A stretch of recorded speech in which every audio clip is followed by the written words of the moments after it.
আচ্ছা বলুন তো যে কলকাতার কথা বলতে আপনাদের চোখের সামনে কি ভেসে ওঠে?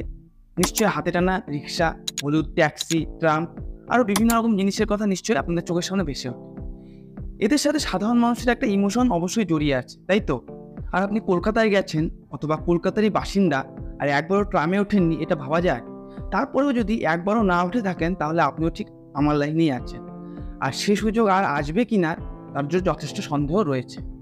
কেন বলছি এ কথা তাই ভাবছেন তো? ট্রাম যা ব্রিটিশ শাসনকাল থেকে প্রায় 150 বছর ধরে কলকাতার বুকে তার আভিজাত্যকে কায়েম রেখে বর্তমান সময়ে চলছিল।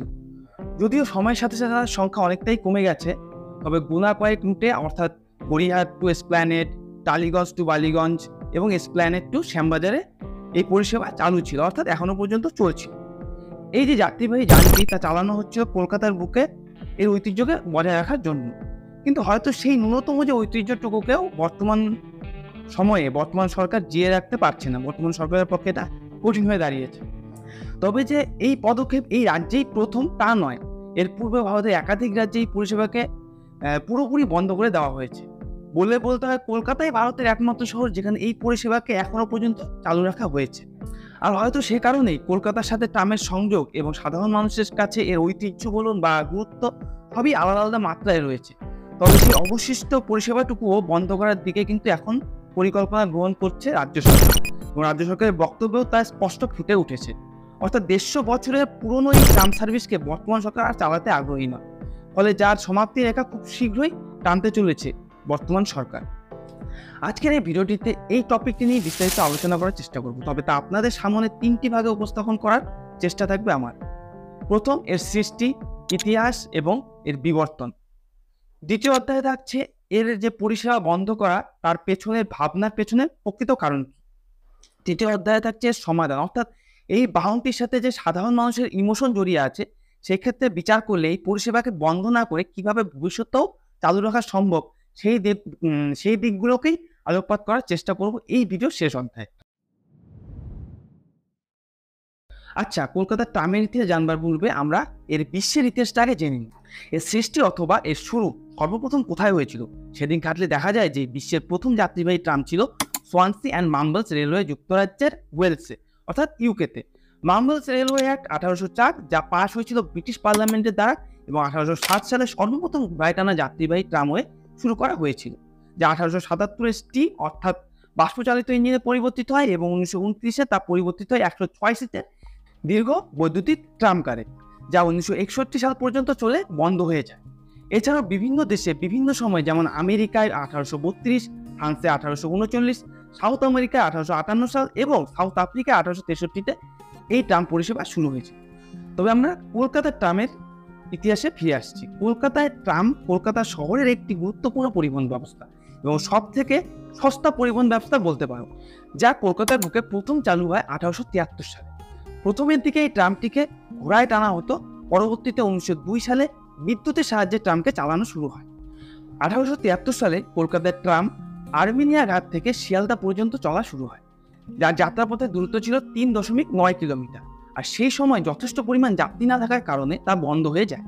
তবে পরবর্তীতে লন্ডন ভিত্তিক এক কোম্পানি, যার নাম ক্যালকাটা ট্রামওয়েজ কোম্পানি, যা 1880 সালে গঠিত হয়েছিল, যা এই ট্রাম পরিষেবাকে পুনরায় শুরু করেছিল। আর সেই সময় ট্রাম কোম্পানির হাতে প্রায় 177টি ট্রাম এবং 1000টি ঘোড়া ছিল। এই কোম্পানি গঠনের 2 বছর পর অর্থাৎ 1882 সালে স্টিম ইঞ্জিন চালিত ট্রাম সর্বপ্রথম কলকাতার বুকে চালানো হয়। 1902 সালে ইলেকট্রিসিটির মাধ্যমে ট্রামকে চালানো শুরু করা হয়, তা পূর্বে আমরা বলেছি। তবে তা এশিয়ার শহরগুলির মধ্যে কলকাতাতেই প্রথম এই পরিষেবা চালু হয়েছিল, অর্থাৎ ইলেকট্রিক যে পরিষেবা সেটা প্রথম কলকাতাতেই শুরু করা হয়েছিল। ট্রামটি ভারতে শুধুমাত্র কলকাতাতেই শুরু হয়েছিল তা নয়, 1874 সালে মুম্বাই, 1889 সালে নাসিক এবং 1895 সালে চেন্নাইয়েও ইলেকট্রিক ট্রাম চালু করা হয়েছিল। এছাড়াও কানপুর ও দিল্লিতে ট্রাম পরিষেবা চলেছিল। তবে সময়ের সাথে সাথে সেই সমস্ত স্থানে এর পরিষেবা বন্ধ হয়ে গেলেও শুধুমাত্র কলকাতাতে এই পরিষেবা অর্থাৎ 150 বছর পরেও বিদ্যমান ছিল, যদিও পূর্বের তুলনায় অনেক কম হারে চলছিল। তবে বর্তমান সময়ে দাঁড়িয়ে ওয়েস্ট বেঙ্গল স্টেট গভর্নমেন্টের ইচ্ছা যে এই অবশিষ্ট যে পরিষেবা সেটাকেও বন্ধ করে দেওয়া।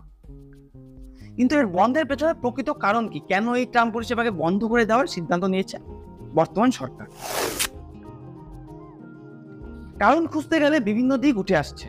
ট্রামকে সাধারণত চলতে দেখা যায় রেল ট্র্যাকের মতো ট্র্যাকের ওপর দিয়ে, অর্থাৎ তার নিজের ট্র্যাকের ওপর দিয়ে কিন্তু এই যানটি চলে। কিন্তু তবে তা ছড়ানো রয়েছে পাকা রাস্তার উপর, অর্থাৎ শহরের ভেতরে যে ব্যস্ত রাস্তা তার উপরে ছড়ানো রয়েছে, অর্থাৎ অন্যান্য যানবাহন যে রাস্তার উপর দিয়ে চলে সেই রাস্তার উপরে পাতা রয়েছে এর ট্র্যাক। সরকারের বক্তব্য হচ্ছে যে ট্রাম খুব ধীরগতি সম্পন্ন একটি যাত্রীবাহী যান, আর একই রাস্তার উপর দিয়ে অন্যান্য যানবাহন এবং ট্রামকে চালানো খুবই কঠিন হয়ে দাঁড়াচ্ছে সময়ের সাথে সাথে, যা স্বাভাবিকভাবেই রাস্তার এলাকাকে সংকীর্ণ করে দেয়। এই কারণে ট্রাফিক জ্যামেরও সৃষ্টি হচ্ছে ব্যস্ত সময়ে মূলত, ফলে সাধারণ মানুষেরাও সমস্যার সম্মুখীন হচ্ছে প্রতিনিয়ত। এর পূর্বে বিভিন্ন রুটে এই ট্রামকে বন্ধ করা হয়েছিল ফ্লাইওভার অর্থাৎ মেট্রো বিস্তারের জন্য। কলকাতায় সব থেকে সস্তা বাহকের মধ্যে ট্রাম হচ্ছে একটি বাহক, যার টিকিটের মূল্য 4 কিলোমিটার পর্যন্ত শুধুমাত্র 6 টাকা, তার উপরে গেলে 7 টাকা, এবং এসি ট্রাম তার মূল্য 20 টাকা শুধুমাত্র। এছাড়াও সারাদিনে সমস্ত রুটে ট্রাভেল করার জন্য একবারে 15 টাকাও চার্জ করা হয়। ছাত্রদের কনসেশন চার্জ রয়েছে 20 টাকা ফার্স্ট স্টেজের জন্য এবং 25 টাকা সেকেন্ড স্টেজের জন্য, যারা প্রতি মাসে কাটা হয় দরিদ্র পরিবার থেকে যারা সরকারি স্কুলে পড়াশোনা করে তাদের জন্য।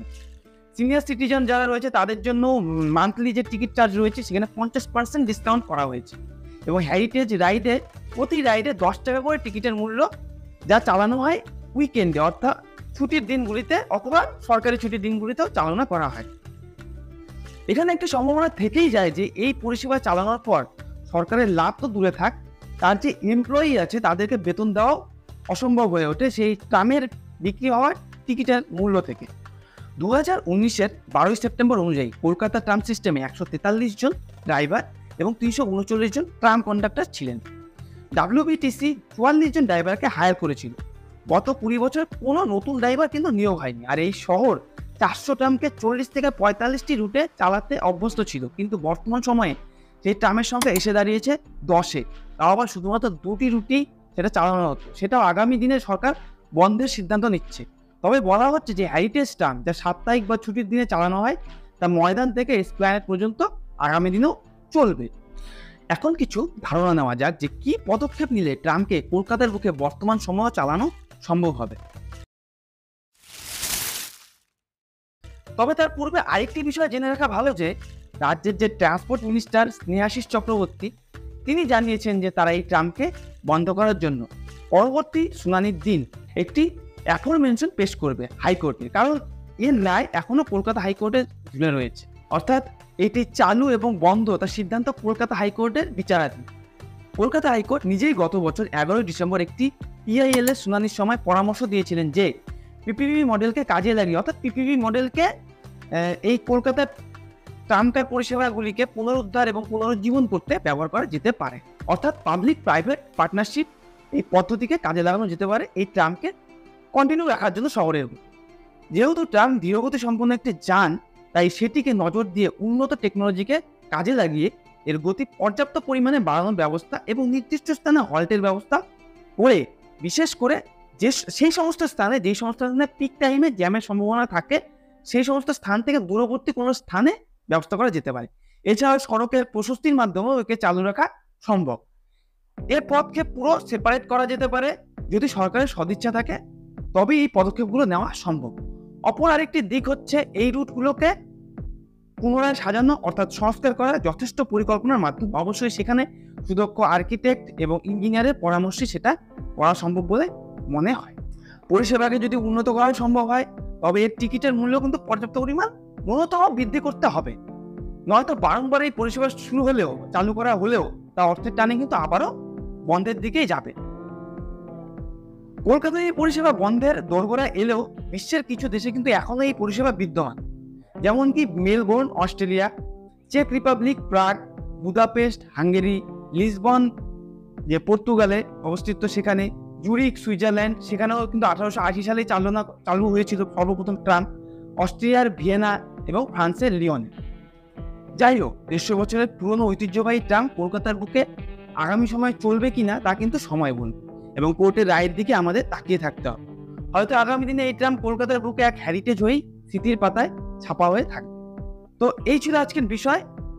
আপনাদের কি মনে হয় অবশ্যই কমেন্ট বক্সে গিয়ে কমেন্ট জানাবেন। এর সমাধান কি নিতে পারে সরকার সেগুলোও কিন্তু কমেন্টে আপনারা এসে আলোচনা করবেন, এবং সরকারের এই যে সিদ্ধান্ত সেটা কি কতটা যুক্তিযুক্ত এবং কতটা সঠিক সিদ্ধান্ত, সমস্তটা আপনার কমেন্টে গিয়ে এসে আলোচনা করলে কি হবে, বিষয়টা আরও ক্লিয়ার হবে, ঠিক আছে, পরিষ্কার হবে। আপনারা অবশ্যই চ্যানেলটিকে সাবস্ক্রাইব করে পাশে দেওয়া বেল আইকনে গিয়ে অল নোটিফিকেশন ক্লিক করে দেন।